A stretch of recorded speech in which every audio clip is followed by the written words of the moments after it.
Hi guys, mag-edit po tayo ng ghost effect. Let's go! So punta po tayo ng editing app. So select lang po kayo ng video nyo. Una po sa lahat ay mag-video po kayo katulad nito. Na magiga po kayo at mag-acting po kayo na parang naiwan po ang iyong katawan. So ayan. Pagkatapos nyan, i-add po natin at i-cut po natin yung pahiga na po tayo. So kayo na po bala kung i-delete nyo pa o hindi. I-cut lang po natin ang yung nakahiga na po tayo. Ayan, click the split and delete. So pagkatapos nyan, ika-cut po natin ito.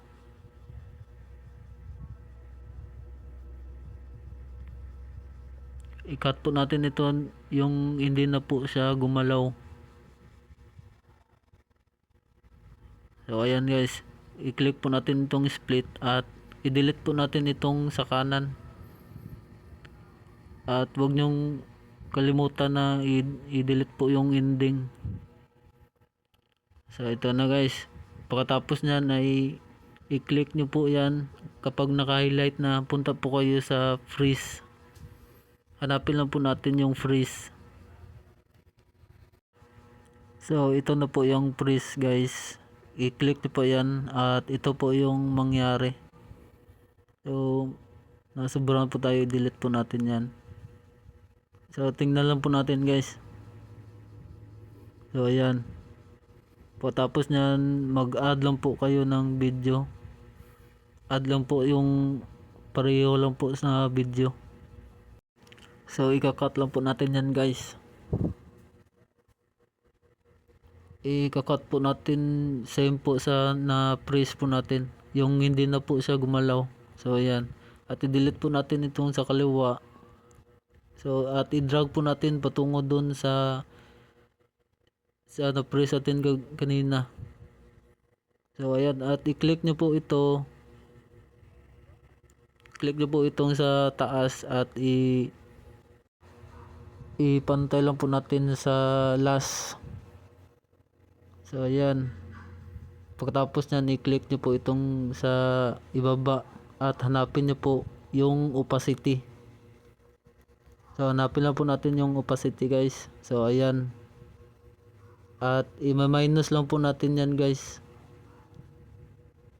para lumabo yung video nya. So ayan, 26 lang, okay na yan guys. Check yan guys. Pagkatapos nyan, i-cut lang po natin. Kayo na po bala magpantay nito, basta mapantay lang po itong sa last. So ayan lang guys.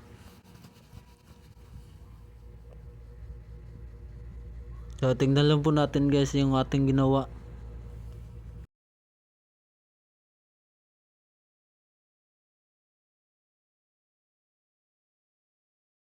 So ayan lang guys, pagkatapos nyan ay i-export na po natin ito.